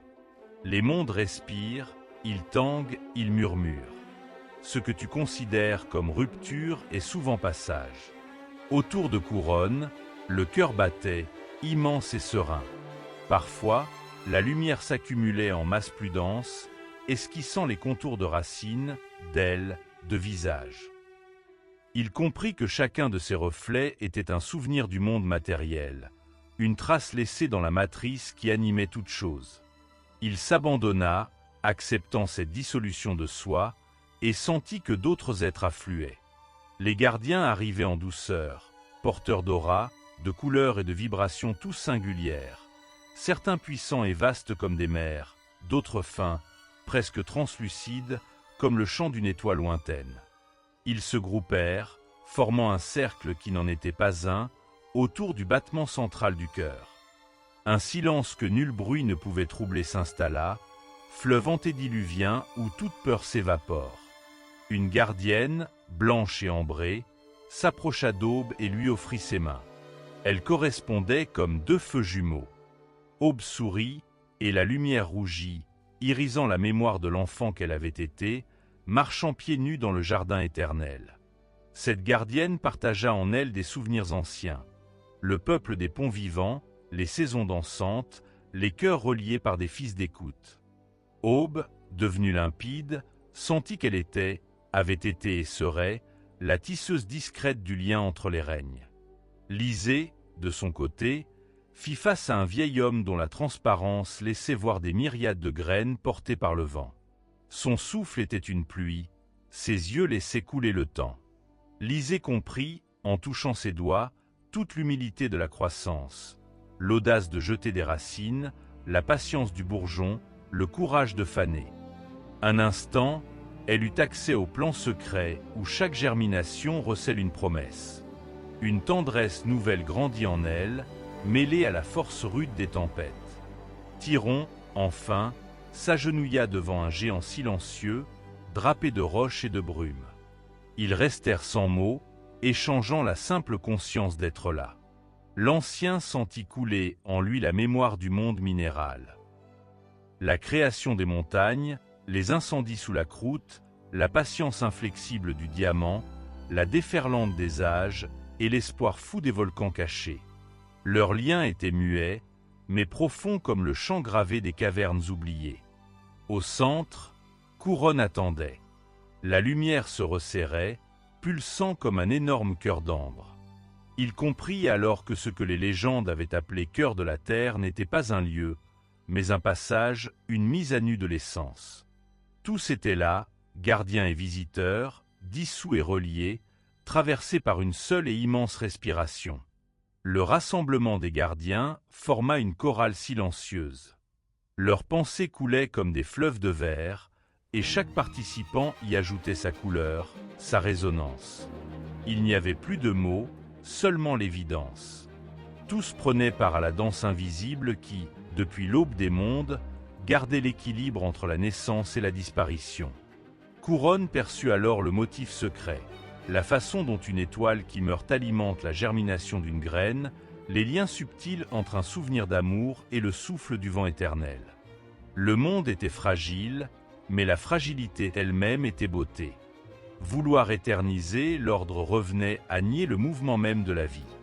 Dans ce courant, il sentit s'éveiller la mémoire ancienne de son âme, des visages, des voix, des gestes oubliés, et aussi la certitude d'avoir déjà été là, autrefois, sous d'autres noms, d'être déjà passé par ce seuil, chuchotant les mêmes questions, goûtant la même paix profonde. Une pulsation lente s'étira dans la lumière. Les gardiens lui montrèrent, non par des mots mais par des visions tangibles, le cycle des mondes. Il vit les terres naître, onduler sous la poussée des forces telluriques, s'ouvrir à la lumière, accueillir les semences portées par des vents millénaires. Il suivit la montée de créatures ailées, de forêts animées par le rire de l'eau, de cités suspendues sur les cordes des songes. Il assista au déclin, à la douce extinction, à la dissolution inévitable de chaque forme, rendue à la trame fondamentale. Et toujours, le cœur battait, immense, patient, désireux et indifférent, source et bouche d'où tout part et où tout revient. Couronne, bouleversée, sentit la peur s'en aller, doucement remplacée par une tendresse infinie. Il comprit la responsabilité des gardiens. Il n'empêchait pas la souffrance, ni la transformation, mais veillait à ce que le passage s'accomplît avec respect, que chaque cycle fût honoré. Leur action était douce, un regard posé, une caresse de lumière, au moment où la balance vacillait. Parfois, une voix murmurait au creux d'un rêve, ou un vent, ou une étoile filante glissant dans le ciel d'un enfant. La lumière autour de lui vibra soudain, comme si le cœur s'adressait directement à lui. Une question, sans mots, s'insinua dans sa conscience. Que choisis-tu? Demeurer ici, en paix, ou retourner vers la danse du monde, où le chaos et l'émerveillement se poursuivent sans fin? Couronne sentit que la tentation de rester était immense. Ici, nul doute, nulle peur, tout est connu, rien n'est à refaire. Mais il sentit aussi, par une intuition irréfutable, que le sens du cœur, sa raison d'être, n'était pas la paix immobile mais la transmission, l'offrande, l'échange avec le terrestre, avec l'expérience vécue. Son choix était donc déjà fait. Il répondit sans voix, par la gratitude diluée dans toute sa personne. « Laissez-moi retourner. » Le cœur pulsa. L'accord fut donné. Les gardiens inclinèrent tous la tête, dans un respect venu du fond des âges. Il perçut dans le regard de chacun l'éternelle question du recommencement. Oseras-tu à nouveau souffrir, aimer, grandir, perdre et retrouver? La lumière alors investit chaque membre du groupe, liant leur être par un fil neuf. Un cadeau, subtil. La mémoire du cœur ne s'éteindrait pas, même sous l'épaisseur du monde. Un fragment de cette clarté entr'ouverte veillerait à l'intérieur d'eux, et parfois, dans la nuit, dans le tumulte, dans le rire ou les larmes, un rappel discret murmurerait « Tu es lié ». Couronne revint peu à peu à la densité. Les contours se précisaient, la chaleur devint celle d'un souffle, la lumière se condensa en étincelles, infime et dorée. Il sentit ses compagnons près de lui, traversés du même apaisement, des larmes sur les joues, mais des larmes qui ne pesaient rien, faites de la certitude sereine d'avoir entrevu la trame ultime. La voix du premier gardien, à nouveau douce. Emportez avec vous la mémoire du cœur. Là où vous irez, souvenez-vous que rien ne se perd, tout se transforme. Vos actes sont des pierres ajoutées au cercle, vos choix rallongent la danse. Honores, relies, oses. Le portail se déchira lentement en brume retrouvée. Un à un, couronne, lisez, aube et Tyron revinrent. Le silence enveloppe encore la vallée d'Agartha, alors que les voyageurs tournent leurs pas vers le chemin du retour. L'heure est suspendue, incertaine, tissée d'une mélancolie douce qui n'appartient qu'aux instants de fin de rêve. Les murs de cristal résonnent à leur passage d'une lumière voilée, comme pour garder en eux l'empreinte de ces quelques âmes qui ont osé embrasser les profondeurs oubliées. Personne ne parle, pourtant tout s'exprime. Dans les gestes prudents, les regards que l'on pose sur le moindre filament d'eau, la moindre feuille d'argent bercée par les souffles souterrains, la gratitude circule à travers la moindre particule d'air. Un pacte muet les lie tous. Quelque chose d'essentiel s'est déposé en eux, dans les nervures fines de leur être, une vibration légère qui ne s'éteindra jamais. Ce n'est pas une promesse, pas une injonction, seulement une certitude qui rayonne doucement dans la poitrine de chacun. En remontant le long du sentier sablonneux, Irina laisse courir ses doigts sur le flanc poli d'une colonne minérale. Elle sent les pulsations du royaume, encore, s'immiscer sous la peau, comme le battement d'un cœur étranger devenu sien. À côté d'elle, Elias marche avec la lenteur de celui qui refuse la séparation. Chaque pas soulève des souvenirs, chaque respiration est un adieu discret adressé à ce monde qui s'efface déjà derrière eux. Paloma, en retrait, serre contre elle une poignée de sable blanc.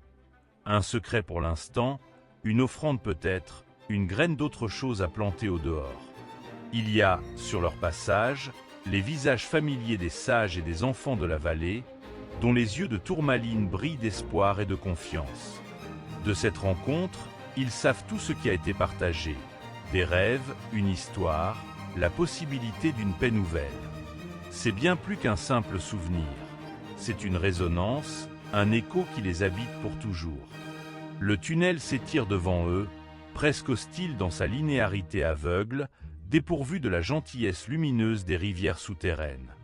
Mais chacun sent au plus profond de ses cellules cette force tranquille, ce fil ténu tissé entre l'obscurité et la lumière, entre le bas et le haut, entre l'oubli et la mémoire.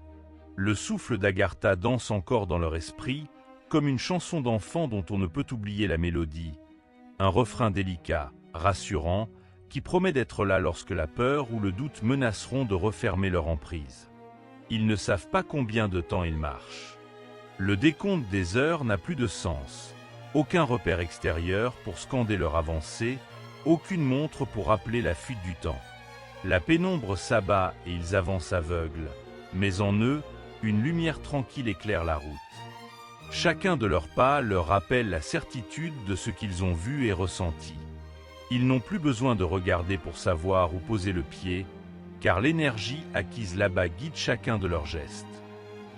La remontée, lente, semble durer une éternité et, dans l'obscurité protectrice, chacun revoit ce qu'il laisse derrière lui.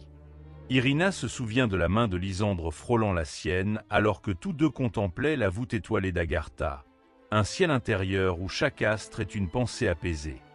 Elle se rappelle le regard d'Ennio, ce gardien de pierre dont la douceur n'eut d'égal que la force, et le sourire fragile de Paloma lorsqu'elle découvrit la source chaude, berceau cristallin où les peines s'évaporaient en vapeur de rêve. Elle ferme les yeux. Tout cela vit en elle, intact, présent comme une braise sous la cendre du quotidien.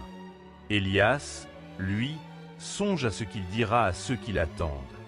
Comment traduire l'indicible?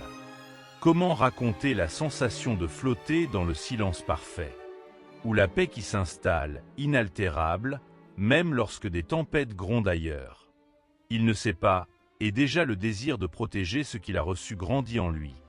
Ne pas trahir le secret, mais le semer, l'infuser doucement dans le monde de la surface, goutte après goutte.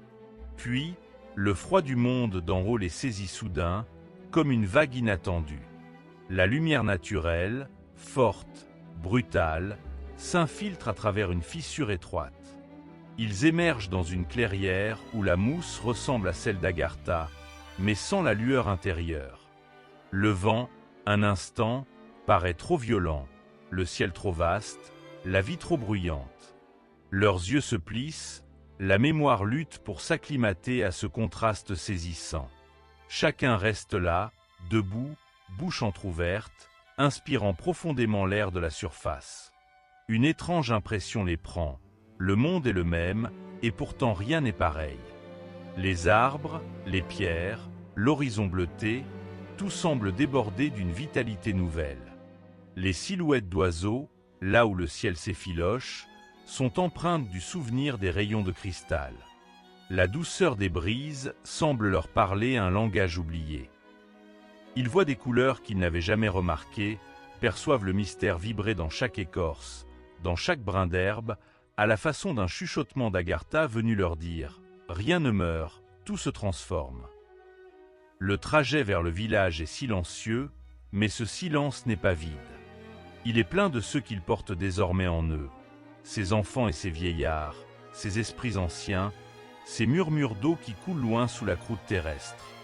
Chacun avance lentement, sans précipitation, comme si les minutes s'étiraient, comme s'il voulait retenir un peu du flottement bienheureux qui imprégnait chaque instant passé là-bas. Au carrefour, le premier passant leur lance un sourire, surpris de les revoir, comme revenus d'un territoire de légende. Déroutés par la lumière, par la rumeur de la vie ordinaire, ils se surprennent à répondre, mais avec une patience nouvelle. Les mots viennent plus doux, la colère moins prompte, la gratitude s'invite derrière chaque geste, même infime. L'enfant maigre du boulanger qui tend une pomme, le vieux menuisier affairé à sa barrière, la femme qui balaie la terre battue, tous leur semblent plus précieux, porteurs eux aussi d'une lumière ignorée, d'un potentiel infini. Pendant des jours, ils gardent le silence. Quelque chose doit infuser, se déposer, trouver sa juste place. Les nuits sont longues, habitées du souvenir du cristal pâle et de la paix fluide du royaume souterrain.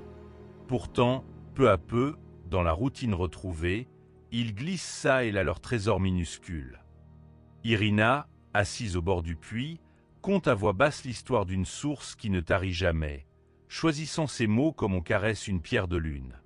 Les enfants l'écoutent, fascinés, et parfois quelqu'un se met à rire sans raison, à danser autour d'elle, entraîné par l'écho d'une joie simple.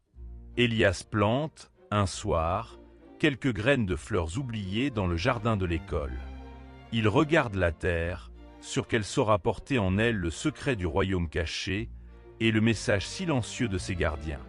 L'aube, plus tendre que toutes les aubes précédentes, le surprend penché sur ses jeunes pousses où persiste encore, en gouttes de rosée, la lumière qu'il a rapportée. Paloma, elle, se lie discrètement à ceux qui doutent ou pleurent. Parfois, elle effleure une main, partage un sourire, offre en silence une part de la chaleur recueillie sous la voûte d'Agartha. Aucune promesse n'est dite, seulement la certitude que le réconfort n'a besoin ni de mots ni de gestes spectaculaires. Là où elle passe, l'air semble vibrer d'un soupçon de confiance à renaître.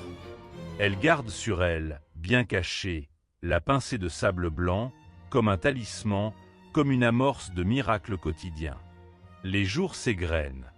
Le monde les sollicite comme avant, voudrait les happer dans la tourmente habituelle, mais ils résistent d'abord, puis transforment la contrainte en offrande.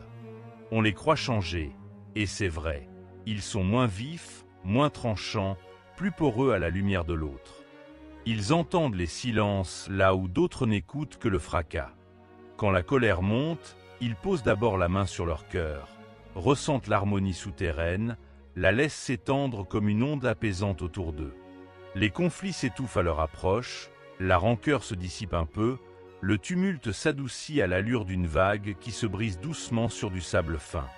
Un matin, un vieil homme au regard chenu s'approche d'Elias. Il a vu les fleurs pousser, entendu les histoires circuler, perçu l'air changer autour de ses revenants. Il demande « Qu'y avait-il dessous ?» Elias ne répond pas. Il sourit seulement, lentement, et lève les yeux vers la lumière qui passe à travers une feuille. Le vieil homme s'assoit près de lui sans rien ajouter. Les réponses, il semble le sentir, reposent ailleurs, là où le cœur sait entendre l'indicible. Au fil des saisons, d'autres, autour d'eux, se mettent aussi à prêter attention, au chant d'un grillon, au bleu inégal d'un ciel du soir, au demi-sourire d'un enfant accroupi dans l'herbe. Il y a comme un changement d'angle, subtil, dans le regard de chacun. Des disputes s'arrêtent à mi-chemin, un soupir offre la place à une caresse, la patience dessine de nouveaux sentiers dans les habitudes les plus coriaces. Jamais ils ne parlent d'Agartha comme d'une aventure achevée. Tout dans leur attitude laisse supposer non pas un secret à garder avec dévotion, mais une promesse à faire fructifier ici, maintenant, sans bruit.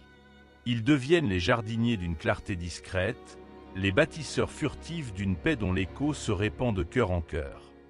Un matin, Irina retrouve, posée sur le rebord de la fenêtre, une pierre banale seulement en apparence, mais dont la chaleur étrange la relie sans effort à la grande voûte cristallisée du dessous-monde. La pierre massive se referma derrière eux dans un bruit mat, doux et définitif. Ils étaient de retour, au creux de cette vallée que le crépuscule baignait d'un or pâle, comme si la lumière elle-même hésitait à se montrer après les ténèbres et la chaleur du royaume d'Agartha. Un temps, tous restèrent immobiles, à écouter le silence nouveau. Un silence qui n'en était pas un, mais bruissait de 1000 bruits oubliés. Souffle d'air, bruissement lointain des arbres, murmure discret d'un ruisseau caché sous les fougères. Il y avait comme une densité, une épaisseur, dans l'air, que leur peau percevait avant leur esprit. Lucas in Spiralongment. L'odeur de la terre, des pierres mouillées et de la sève lui parut plus vibrante, plus complexe. Derrière lui, Nora contemplait les herbes qui se penchaient sous le vent. Elle en effleura une du doigt, comme pour vérifier sa réalité. Victor, lui, s'était assis en tailleur sur une racine et fixait devant lui sans dire un mot, méditatif, comme en suspension entre deux états. La lumière intérieure, elle, ne s'était pas éteinte. En chacun d'eux, elle habitait ce recoin paisible, intime, là où résonnait la voix cristalline des gardiens. Ce chant discret, qui leur avait ouvert la voie dans les profondeurs, murmurait désormais avec une familiarité singulière. Il ne s'élevait plus d'en bas, mais résonnait de l'intérieur, teintant le moindre de leurs gestes, de leurs pensées. Lorsqu'ils se retournaient pour jeter un dernier regard à la porte close, ce n'était pas un adieu. La séparation n'était plus une frontière. Leur expérience, leur transformation, persistaient, irréversibles. Le retour à la surface n'avait rien d'un soulagement immédiat. L'air leur parut d'abord trop vif, presque âpre à leurs poumons, le bruit du lointain village une agression inhabituelle. Ils longèrent le sentier connu sans échanger un mot, respectant en silence le rite de passage que cette remontée représentait. On sentait dans leur regard la fatigue et l'émerveillement, la peur subtile que le rêve s'efface à mesure que la réalité se précisait. Mais rien ne s'effaçait. Au contraire, chacun sentait le monde nouveau, riche de 1000 nuances auparavant invisibles.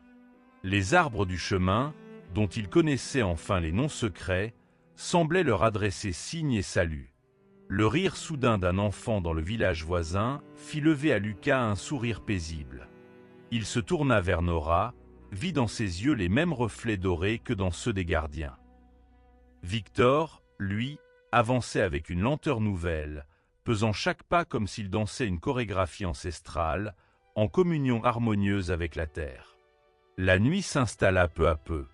Le ciel, lavé des fumées et des ombres du sous-sol, leur offrit un spectacle étourdissant de bleu profond piqué d'étoiles. Ils allumèrent, à l'orée du bois, un petit feu dont la flamme sembla se nourrir de leur calme intérieur. Personne ne rompit le silence immédiatement. Le langage leur paraissait soudain maladroit, impropre à communiquer ce qu'ils venaient de vivre. Nora fut la première à parler, d'une voix douce, apaisée. « J'ai l'impression d'être à la fois moi-même et autre chose, comme si nous étions devenus un morceau du chant. » Elle pressa sa main sur sa poitrine. « Il y a quelque chose, là, qui brille. Je sais qu'Agartha n'est plus seulement un lieu, que c'est devenu. » Elle s'interrompit, le mot manquant, et Victor compléta. Une vibration, un souvenir inscrit sous la peau. On ne pourra jamais l'oublier. Même si, pour les autres, pour le monde entier, rien n'a changé. Lucas remua les braises, les yeux mi-clos. C'est comme si nous portions un secret trop grand pour les mots. Mais je crois que c'est pour ça qu'ils nous l'ont confié. Il n'y a rien à dire, juste à vivre autrement, maintenant. Ils restèrent là, autour du feu, à s'écouter exister, à partager ce qui les dépassait. Parfois, des images s'imposaient à leurs esprits. Les galeries d'ambre où résonnaient les pas, les silhouettes translucides des gardiens, l'immense salle aux fresques scintillantes. Ces souvenirs, loin de les isoler, les reliaient plus intimement au monde, comme si chaque instant vécu dans la cité souterraine jetait une lumière nouvelle sur la réalité diurne. Le temps perdit son acuité. La nuit s'étira, traversée de silence, d'éclats de voix rares, de gestes retenus. Au matin, le feu s'était consumé en une poignée de cendres tièdes. La rosée mouillait le sol, un vent frais passait sur la vallée. Ils se levèrent, s'étirèrent avec languide bonheur. La fatigue de leur longue errance se confondait désormais avec la vigueur d'une renaissance. Ils restaient à retrouver la vie ordinaire, à composer avec la routine de surface, les regards inquiets ou hostiles, l'incompréhension de ceux qui ne sauraient jamais rien. Les jours suivants furent marqués par une étrange discrétion. Les trois amis arpentèrent les rues du village, se mêlant à la foule retrouvée, jouant le jeu du retour en apparence. Mais au plus intime, quelque chose refusait de courber l'échine sous le poids du quotidien. Les premiers soirs, ils se retrouvaient chez Lucas, assis par terre à la lueur d'une lampe, à écouter battre leur cœur. Ils ne parlaient presque pas de leur voyage, ou alors par bribes, par allusion. Ils savaient, comme on sait une vérité d'ordre naturel, que personne ne pourrait comprendre sans avoir vécu la même traversée. Les mots ordinaires semblaient des coquilles vides, incapables de contenir la vastitude de leur expérience. Pourtant, la lumière d'Agartha ne demandait rien de spectaculaire. Elle ne brûlait pas, ne transperçait pas le tissu du monde. Elle murmurait seulement, dans la patience des gestes, dans la délicatesse des regards, dans l'empathie et l'éveil subtil à la beauté cachée de l'instant. Les gardiens le leur avaient confié. Leur chant continuerait de vibrer, non pour convertir, mais pour éveiller, pour dilater en silence le seuil du possible. Peu à peu, ils apprirent à reconnaître chez les autres les éclats de ce chant. Une femme qui, le matin, offrait un sourire à la fleur qui perçait la fissure du bitume. Un vieil homme qui portait 2 pains au-delà de sa capacité, mais qui trouvait la force de saluer chacun qu'il croisait. Une enfant attentive à un escargot, penchée longtemps sur lui comme sur un secret précieux. Le miracle d'Agartha se prolongeait dans le monde même qui croyait ne pas le connaître, enfoui dans les cœurs comme une note ténue, presque inaudible. Ils comprirent alors que les gardiens n'étaient pas uniquement habitants des profondeurs. Leur permanence était une vibration, une douceur de l'esprit, une promesse faite à l'intime. Agartha, dans son mystère, avait élu demeure en eux, mais aussi partout où jaillissait un geste de bonté, de générosité pure, d'attention à l'autre. Rien ne serait plus jamais tout à fait comme avant. Il percevait au quotidien les interstices de lumière, les moments où le visible se dissolvait pour laisser place à l'invisible. Une nuit, Lucas ne trouva pas le sommeil. Il se leva, ouvrit la fenêtre sur le ciel étoilé. La voûte céleste lui parut alors un miroir discret de la cité souterraine, une invitation à descendre non plus sous la terre, mais plus profond dans la vérité de lui-même. Il pensa à la promesse silencieuse des gardiens. Quand l'humanité sera prête, le royaume s'ouvrira à nouveau. Cette idée le berça longtemps, jusqu'à ce qu'il s'endorme enfin, bercé par la certitude confiante d'un secret partagé. Les saisons passèrent. Le souvenir de leur périple ne s'effaça pas, mais il se fit moins lancinant, moins douloureux. Il devint ce socle tranquille sur lequel reposait leur jour. Victor, qui fut toujours le plus réservé, devint l'ami sur qui l'on pouvait compter dans les tempêtes. Nora s'ouvrit aux autres avec une douceur nouvelle, attentive à la lumière qui se cachait sous la rudesse apparente des choses. Lucas, lui, consacra plus de temps à la moindre conversation, à l'écoute silencieuse, à l'apaisement.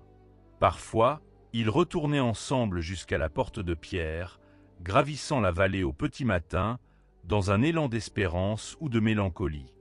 Rien ne bougeait jamais, la porte demeurait close et silencieuse. Mais le silence n'était pas du vide.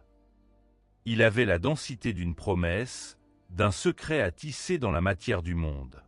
Là, ils s'asseyaient sur la mousse, un peu à l'écart du chemin, et laissaient monter en eux la voix intérieure.